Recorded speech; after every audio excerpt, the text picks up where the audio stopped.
ओम उमा महेश्वराय नमः।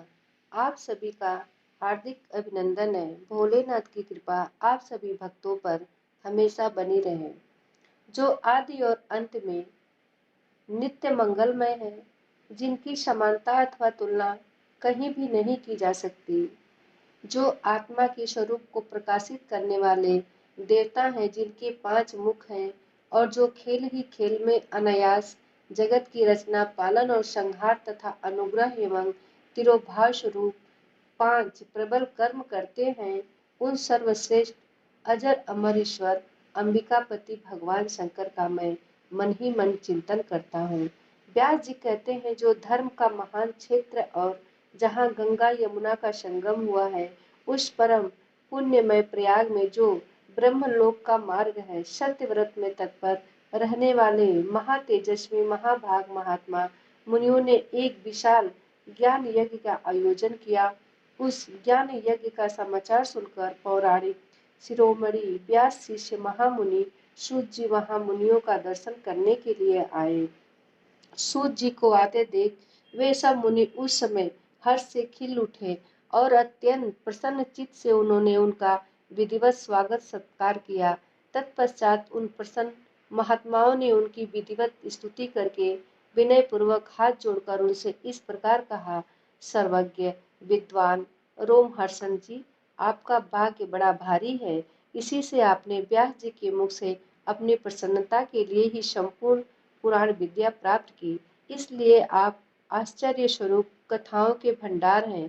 ठीक उसी तरह जैसे रत्नाकर समुद्र बड़े बड़े सारभूत रत्नों का आगार है, तीनों लोकों में भूत वर्तमान और भविष्य तथा और भी जो कोई वस्तु है, वह आपसे अज्ञात नहीं है।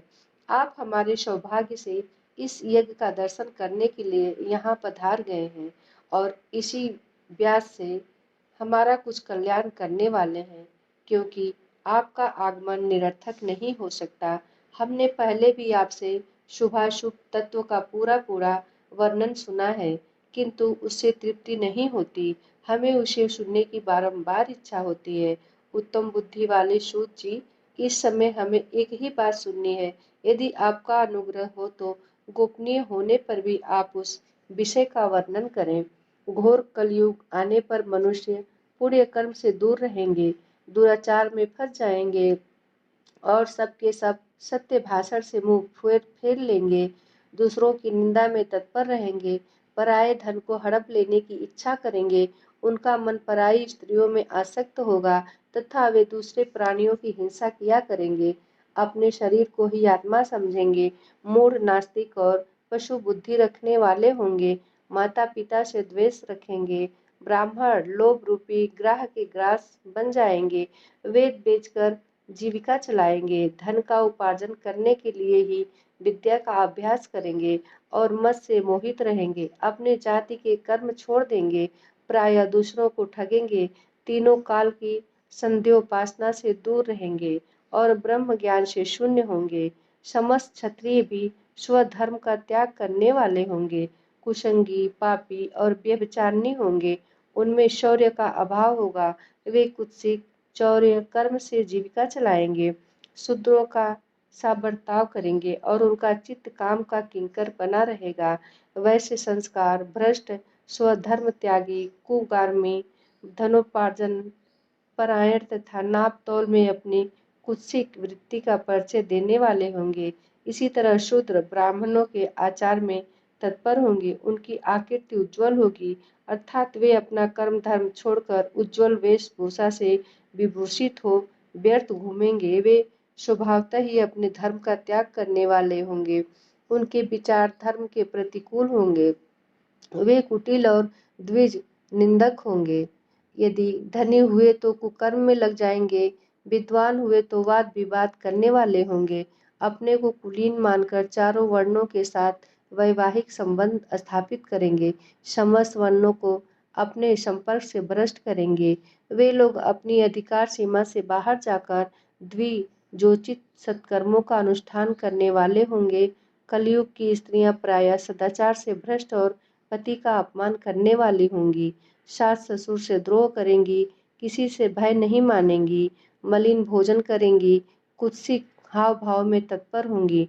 उनका शील स्वभाव बहुत बुरा होगा और वे अपने पति की सेवा से सदा ही विमुख रहेंगी। सूत जी, इस तरह जिनकी बुद्धि नष्ट हो गई है, जिन्होंने अपने धर्म का त्याग कर दिया है, ऐसे लोगों को इहलोक और परलोक में उत्तम गति कैसे प्राप्त होगी। इसी चिंता से हमारा मन सदा व्याकुल रहता है। परोपकार के समान दूसरा कोई धर्म नहीं है। अतः जिस छोटे से उपाय से इन सबके पापों का तत्काल नाश हो जाए, उसे इस समय कृपा पूर्वक बताइए, क्योंकि आप समस्त सिद्धांतों के ज्ञाता हैं। व्यास जी कहते हैं, उन भावी आत्मा मुनियों की तरह यह बात सुनकर सूत जी मन ही मन भगवान शंकर का स्मरण करके उनसे इस प्रकार बोले। सूत जी कहते हैं, साधु महात्माओं, आपने बहुत अच्छी बात पूछी है। आपका यह प्रश्न तीनों लोगों का हित करने वाला है।